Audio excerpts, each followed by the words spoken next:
welcome back to my channel. My name is Katie, and today I'm going to be giving my best tips on how to deal with fear and self-doubt in writing. Just all of those negative thoughts that we all tend to get. Doubting yourself and not feeling super confident in your writing is just a part of the process, so don't think that having those doubts and negative thoughts makes you a bad writer or means that you shouldn't be writing, because that is not true.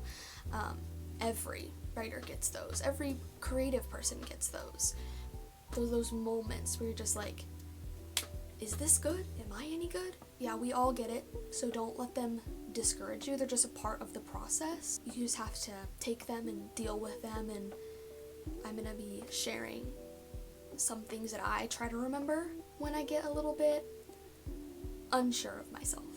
So let's get into the tips. My number one tip, and the thing that I always try to do, is try to turn the negative thoughts into positive ones. I know it sounds super cheesy and annoying, but if you ever get the thought, nobody will read my book, try to think, well, I would read my book. I like my book. You know, that's why I started writing it in the first place, because I like it. So if I would read it, there has to be somebody else out there that would.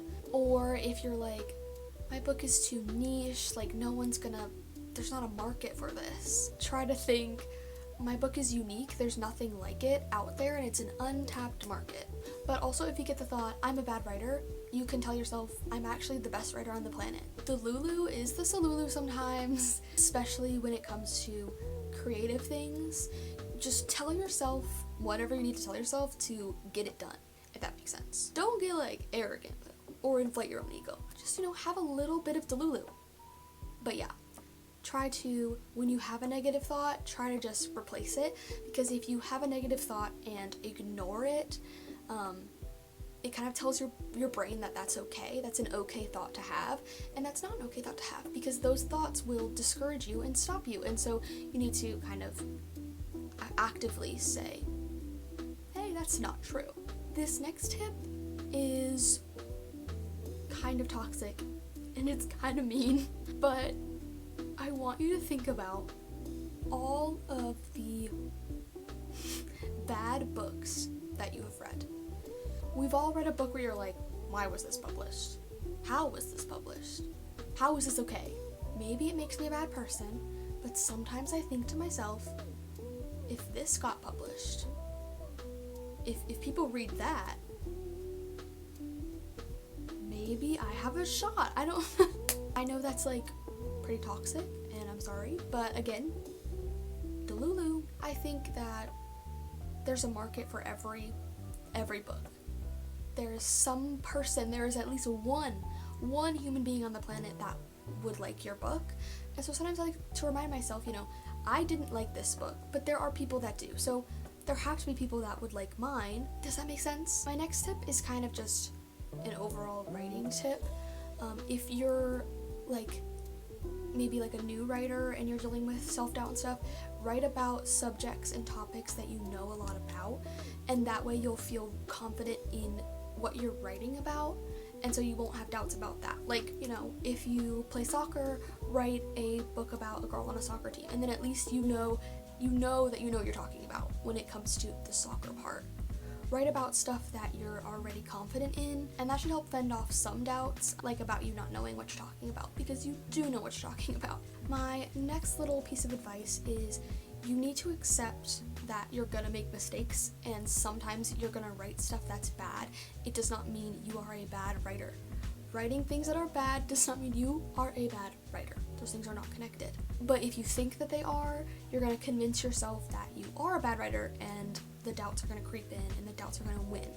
But just remember that's not true.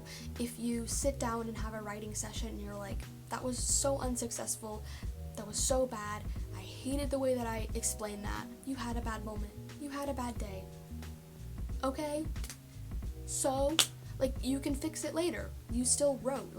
One bad moment, one bad scene doesn't mean that you're a bad writer in general. Yeah, in early drafts, first, second, third drafts will never be perfect. actually writing will just never be perfect, period. But that's not the point of writing. The point of writing is to tell the story that you want to tell. The point is not to make it perfect. It's never going to be perfect, and especially if you're working on like the first draft, it's probably not even going to be good. But that doesn't mean that you're a bad writer. And that doesn't mean that the story idea is bad. It just means like she needs tweaking, she needs work, just like all first drafts do. So don't get in your head too much about that if you have a bad moment. I often find myself comparing myself to other writers, or when I'm like reading a book, I'm like, oh, I could never write something like this. Like I really compare myself to other people, and it is very harmful. So my next thing that I'm going to say is don't do that. I have read lots and lots of books, and every single one is so different, and every single writer brings something different to the table, whether that's like plot-wise, character-wise, writing voice-wise. Every single book that I've read is individual and different in its own way, and so don't compare yourself to other people, and don't feel like you have to be just like the books that you read. Every writer is different, brings something different to the table, and every book is different and brings something different to the table. So don't get super caught up with comparing yourself. I've never read like two different books and been like, oh, this one was better than this one. Like, I don't really think like that. I don't think a lot of readers really think like that either, like directly comparing authors and books like that, so you shouldn't do that to yourself either. My next tip is to make sure that you are surrounded by a positive environment and an encouraging environment. If you don't have any writer friends in real life, they don't really understand what like your interests, try to find some people online. Or if you do have a really close and supportive friend in real life, go to them when you're having doubts. Like, build a supportive, kind of encouraging community around you. Having a community of people who like believe in you and want you to succeed and believe in your stories, so important and very helpful when it comes to doubts, because when you have that support, it's just really helpful with confidence. Another thing that I try to do is focus on the small successes. Sometimes I sit down and I'm like, I'm gonna write 2,000 words, and then I write 200. But guess what? I wrote. Writing 200 words is better than writing 0. And so, did I hit my goal? No. Does that suck that I didn't hit my goal? Yes, but I still wrote. We can write tomorrow. We can write more later. Like, it's not the end of the world if you don't hit these like massive goals that you set for yourself. Like, it doesn't. A lot of the time, it doesn't matter, if that makes any sense. Like, just focus on the overall progress that you're making and be like, yeah, I only wrote 200 words today, but 2 months ago I was on chapter 8 and now I'm on chapter 15. Like, focus on the small but also the big picture. Like, just be like, I wrote today, instead of being like, I didn't write enough today. You wrote today. And every time that you make writing progress, it's one step closer to whatever draft you're on being done. And imagine how great that's gonna feel. So don't let the negative thoughts of you're not doing enough, don't let them stop you. You will finish a story one day and it's gonna feel great. So just keep going. And my last little thing that I wanted to say was, I know that it's hard, but for me, I try to like not even think about the doubts. I know I said like don't ignore them, because then they'll, come back, but like I try to just not even really think about it. Like, I'll finish a writing session, I'll be like, that was bad, and I close the laptop and I go do something else. I just really try not to ruminate, because for me, like when I'm working on a draft, like the goal for me is to finish and to get it done and to make some amount of progress. I can fix word choice, sentence structure later. I can even like rewrite the whole scene later if I don't like it, but my goal when I sit down is to make progress in the story, and I just feel like if I've done that, then that's enough. Like I said, I just like close my computer and I'm like, now I gotta walk my dog, now I gotta make myself lunch. Like, I just am like, write and then move on. I feel like if I sat and I thought about my story for too long, I would get really discouraged. In fact, I have sat and thought about it for too long and I'm like, Oh god. But yeah, especially during those early drafts, just try to keep it pushing. That's my biggest like motto, is like just keep it pushing. Also, a lot of the time your writing is like, you think your writing is worse than it is. I will say this is true because I struggle with doubts a lot, and I just reread some chapters of my manuscript to like jog my memory about certain things, and I'm like, this isn't even that bad.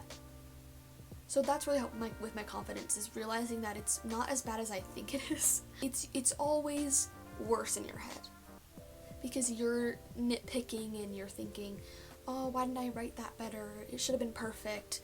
But a lot of the times when you go back to read it, or you look at the finished product when you do get done, you're like, oh, actually not that bad. I guess my biggest piece of advice is keep it pushing. Just don't listen to those doubts. Keep it pushing. But yeah, that is all of the tips that I have for today. I hope that this video is helpful. Thank you so much for watching. You could subscribe if you want. I post at least once a week, sometimes more, and I post all sorts of bookish content. I post about writing, obviously, do writing tips just like this, also writing vlogs, and all sorts of stuff like that. And then I also post about reading, such as reading vlogs, book recommendations, things of that sort. So anything to do with a book, from writing it to reading it, I talk about it here. So if that is up your alley, you should subscribe. You could also like this video and comment if you liked it, so that I know to keep making videos like this. Yeah, thank you again for watching, and I hope you have a really great day.